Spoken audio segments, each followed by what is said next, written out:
Hi everyone, today we're gonna do a presentation about Roman Empire, but before we do our presentation, let me introduce ourselves. My name is Ardhyanti with the student number 013.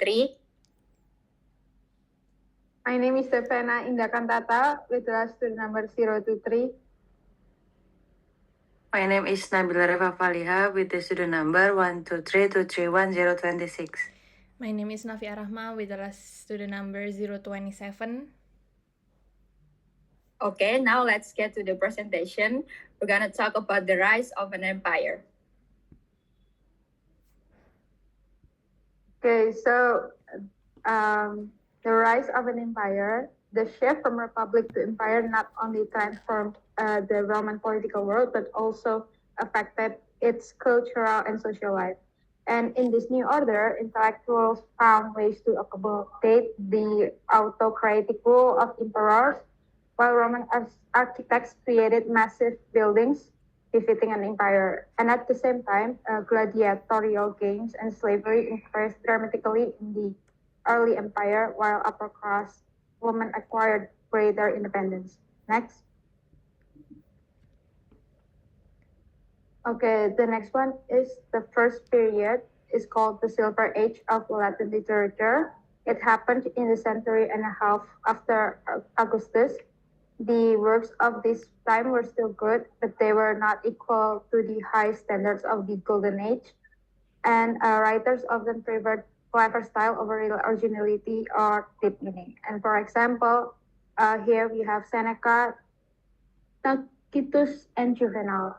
Seneca was educated in Rome and became attached to Stoicism, and he served as tutor to Nero and expressed the idea of Stoic and simple living and calm acceptance and also love. But while preaching simplicity, he amazed a fortune, and his words were sometimes more clever than sincere.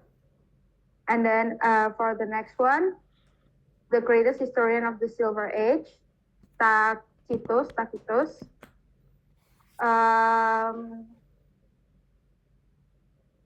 His annals and histories describe Roman emperors, and he believed history should record merit and condemn evil. In Germania, he contrasted the Germans with the decadent Roman upper class. And then lastly, Juvenal, he was the best poet of this age, and he wrote 5 books of satires that attacked the vices of Roman society, from emperors and women's vanity to poverty and inequality. Next. Art in the early empire. In architecture, the Romans continued to imitate Greek styles and made use of colonnades, rectangular structures, and post and lintel construction. But the Romans were innovative in their own way, so they made considerable use of curvilinear forms like the arc, vault, and dome. And the Romans were the first people in antiquity to use concrete on a massive scale. For example, is the Colosseum in Rome. Next. Okay, so the next one is Imperial Rome. It is a truly a capital city. Rome had the largest population of any city in the empire, close to 1 million by the time of Augustus. And for anyone with ambitions, Rome was the place to be. It was cosmopolitan with nationalities from all over the empire, including Greeks and Syrians. And Rome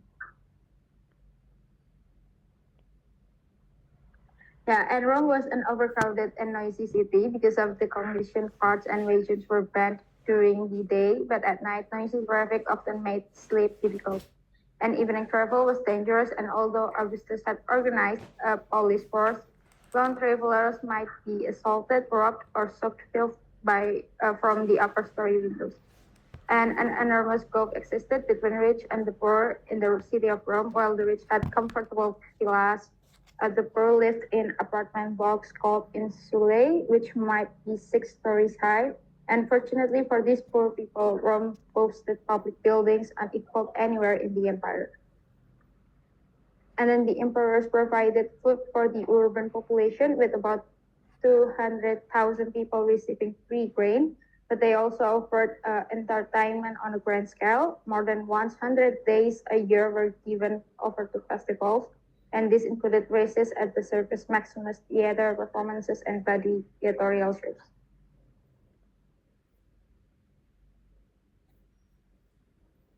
Okay, so the next one is the gladiator shows. The gladiatorial shows were an integral part of the Roman society. They took place in amphitheaters. The first permanent one was constructed in Rome in 29 BCE. So basically, the gladiator show is a fight between people and people, and since it is held in amphitheaters, the most famous building was the Colosseum in Rome. It was built by the Emperor Vespasian and Titus. The Colosseum was a huge arena that could hold about 50,000 people to watch show and fight.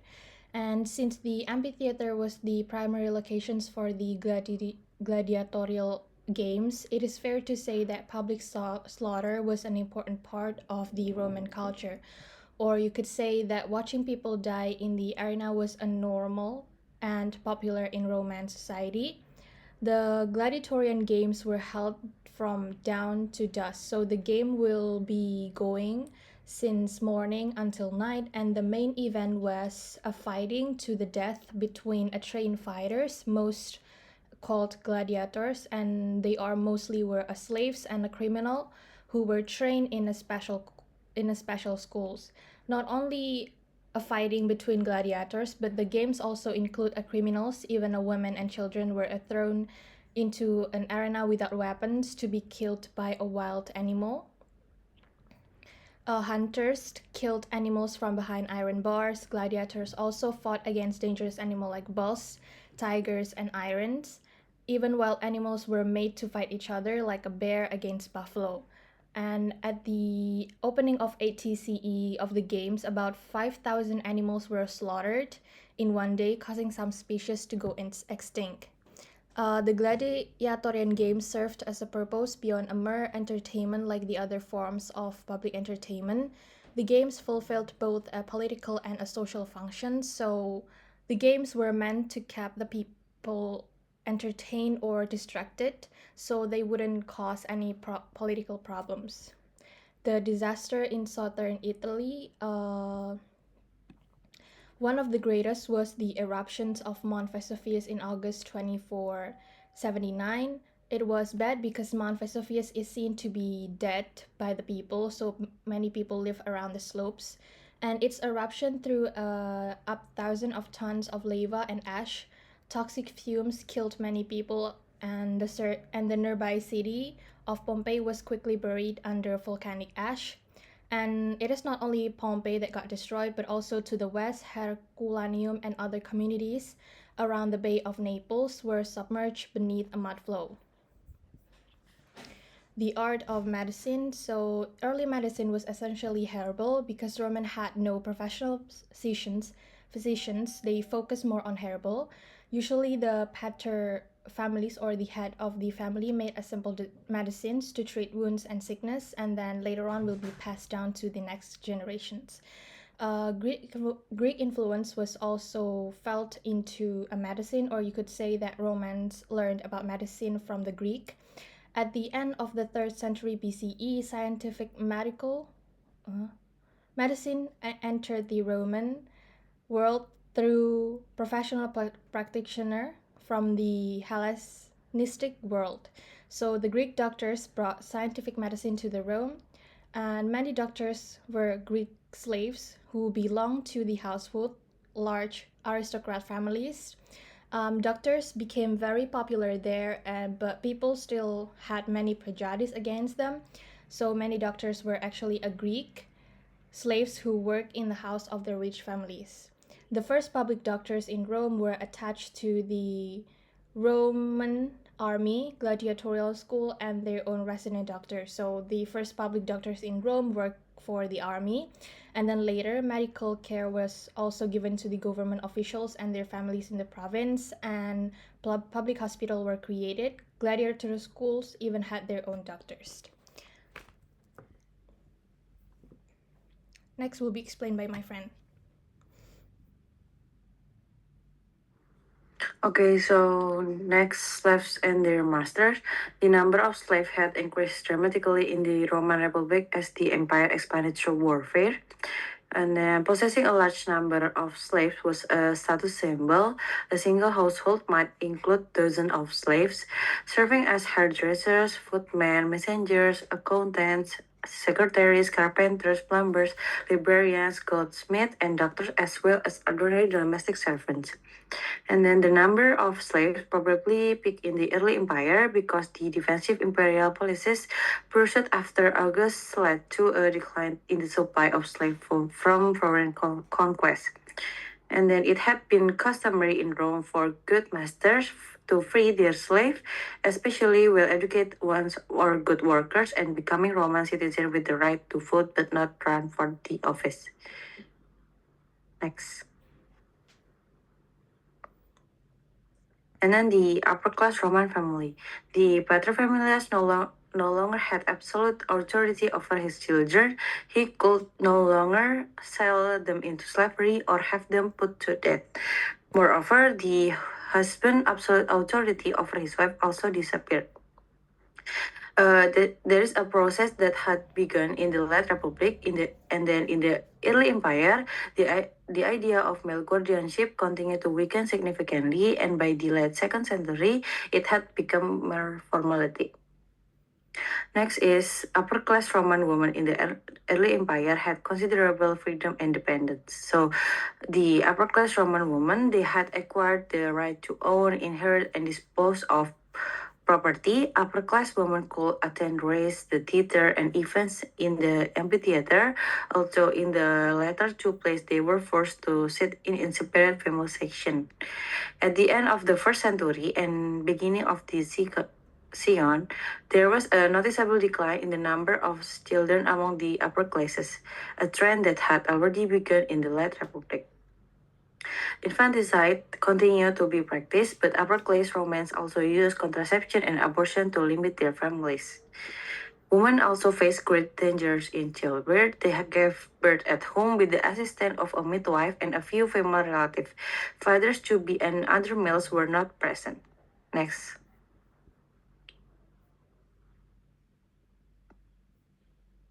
The rest of Christianity. The religious work of the Roman Empire. So, the official state religion focused on the worship of a pantheon of Greco-Roman gods and goddesses, including Jupiter, Juno, Minerva, and Mars. The desire for a more emotional, spiritual experience led many people to the mystery religions of the Hellenistic East, which flooded into the Western Roman world during the early empire.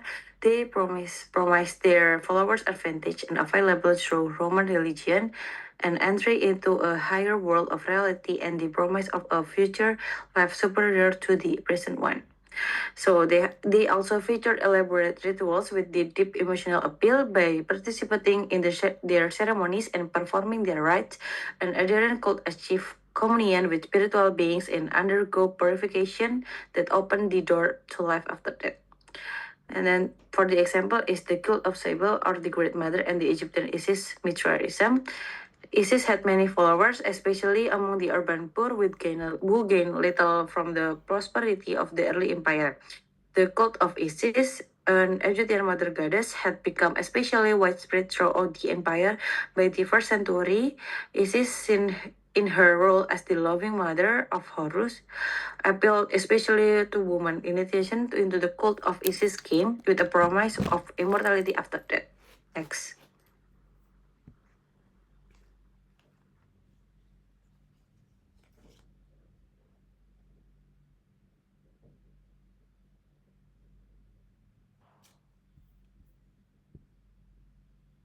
The origin of Christianity. So Jesus of Nazareth was a Palestinian Jew who grew up in Galilee, an important center of the Mediterranean dialect. Christianity emerged of Judaism, and so it to the Jewish political religious world that we must turn to find the beginnings of Christianity. So that I was said before, Jesus of Nazareth began his initial public preaching as a young adult amid the confusion and conflict in Judea. Jesus' message was basically simple. He reassured his fellow Jews that he didn't plan to undermine their traditional religion. Jesus presented the ethical concept, humility, charity, and brotherly love that would form the basis for the value system of medieval Western civilization that didn't exist in classical Greco-Roman civilization. Next. The origins of Christianity, although some Jews welcome Jesus as the Messiah who would save Israel from the oppression and establish God's kingdom on earth, Jesus spoke of a heavenly kingdom, not an earthly one. My kingdom is not of this world. At the same time, conservative religious leaders believed Jesus was another false Messiah who was undermining respect for traditional Jewish religion. Jesus was a potential revolutionary who might transform Jewish expectation of a messianic kingdom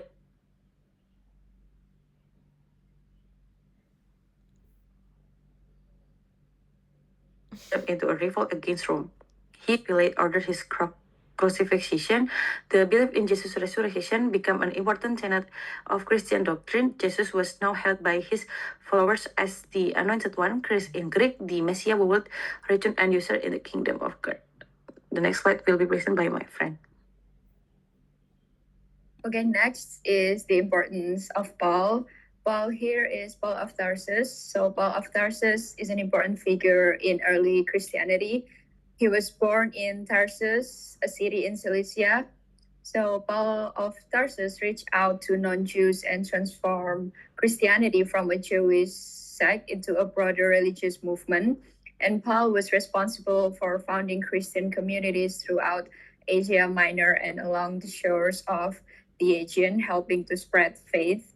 He thought that Jesus was like a saving God, the Son of God, who came to earth to save all people, because everyone is basically sinners as a result of Adam's disobedience against God. And by his death, Jesus had atoned for the sins of all humans and made it possible for all men and women to experience a new beginning with the potential for individual salvation. And by accepting Jesus as their savior, they too could be saved. So anyone could be forgiven and receive eternal salvation, which opened Christianity to a wide, diverse audience. And next is the spread of Christianity. Next slide. So the spread of Christianity is spread orally by the preaching of convinced Christians. So Christianity spread mainly through people telling others about their faith. It also spread through writing, Paul's letters, and the Gospels written by Jesus' followers, which helps share Jesus' story. And since Jerusalem was destroyed, Christian communities became individual and independent rather than being controlled by one central authority. And by around 100 Common Era, Christian churches had been established in most of the major cities of the East and in some places in the western part of the empire, showing how quickly the religion was growing. And next is Christian communities. So early Christians met in private homes where they shared a common meal called agape, showing their love and unity. And they celebrated Jesus' Last Supper called Eucharist. And early churches were loosely organized with both men and women taking important roles in leading and supporting their communities.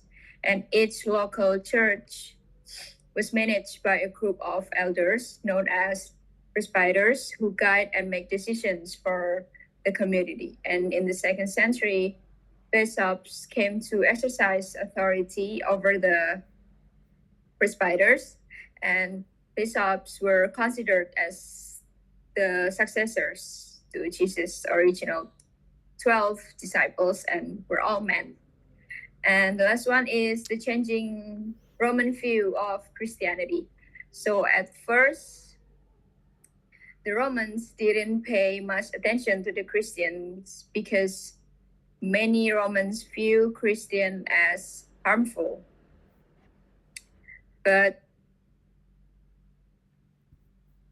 as Christianity grew and more people joined, the Roman attitude toward it began to change. They saw Christianity as a threat to the order of the Roman state. These views were often based on misperceptions. The first is the celebration of the Lord's Supper. It led to rumors that Christians practice horrible crimes, such as the ritualistic murder of children. And the second one is Christian met secretly, which made Romans suspicious and seemed to be connected to Christian groups in distant areas. And the third is Christians were seen as overly exclusive because they refused to join other religions. And number four, Christians did not recognize other gods, including the state of gods and the imperial cult. And because of these views, Christians faced occasional and local persecution during the first and the second centuries. I think that's all from our group. Thank you for listening to our presentation.